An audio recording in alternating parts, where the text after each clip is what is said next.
आत्मा का कॉल, रात 3:17 बजे। डरना जरूरी है। रात के ठीक 3:17 पर रोहन का फोन फिर से बज उठा।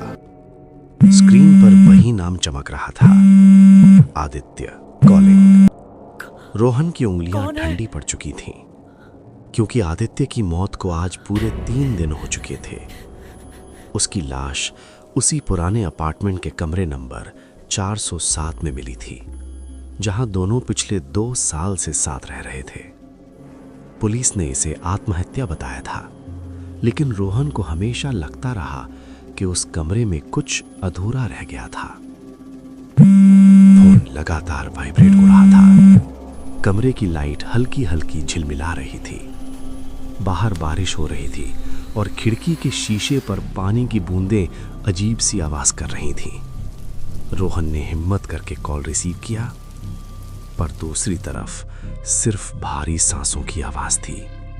कोई शब्द नहीं, सिर्फ सांसें, जैसे कोई बहुत पास खड़ा हो। उसी पल कमरे का दरवाजा अपने आप हल्का सा खुल गया। रोहन के दिमाग में वही आखिरी रात घूम गई। आदित्य पिछले कुछ दिनों से बहुत चुप रहने लगा था। वो अक्सर कहता था कि उसे कमरे में किसी की आहट सुनाई देती है। कभी किचन में बर्तन खनकते, कभी बाथरूम का नल अपने आप खुल जाता।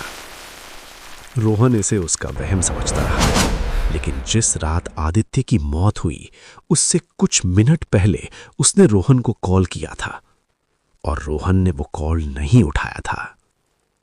फोन की स्क्रीन अब भी रोशनी दे रही थी। कॉल कट चुकी थी, लेकिन कुछ सेकंड बाद एक मैसेज आया। अब समझ आया? रोहन के हाथ कांपने लगे। उसने तुरंत कॉल बैक किया। इस बार फोन स्विच्ड ऑफ बता रहा था। उसने खुद को समझाया कि शायद कोई टेक्निकल गड़बड़ी होगी, लेकिन तभी उसे एहसास हुआ कि कमरे का तापमान अचानक बहुत ठंडा हो गया है। सांस से धुंध निकल रही थी, जबकि एसी बंद था।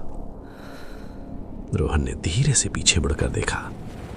कमरे के कोने में वही कुर्सी हिल रही थी जिस पर आदित्य अक्सर बैठा करता था, लेकिन वहां कोई नहीं था। फिर भी कुर्सी जैसे किसी अदृश्य वजन से दब रही थी। रोहन की धड़कन इतनी तेज हो गई कि उसे अपने कानों में उसकी आवाज सुनाई देने लगी। अचानक फोन फिर बजा। What do you want? इस बार स्क्रीन पर कोई नाम नहीं था, सिर्फ अननोन नंबर लिखा था। कॉल उठाते ही एक हल्की सी फुसफुसाहट सुनाई दी, लेकिन आवाज आदित्य की नहीं थी। वो रोहन की खुद की आवाज थी, डरी हुई, टूटी हुई और बस एक ही वाक्य बार बार दोहरा रही थी। उस रात के बाद रोहन उस अपार्टमेंट में नहीं रुका। अगले ही दिन उसने कमरा खाली कर दिया, लेकिन जाते वक्त उसने एक आखिरी बार कमरे नंबर 407 की तरफ देखा। दरवाजा बंद था, फिर भी अंदर से फोन की वाइब्रेशन की हल्की आवाज आ रही थी।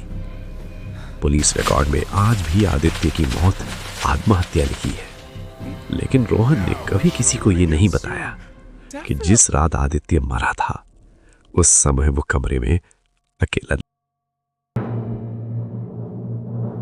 अगली कहानी।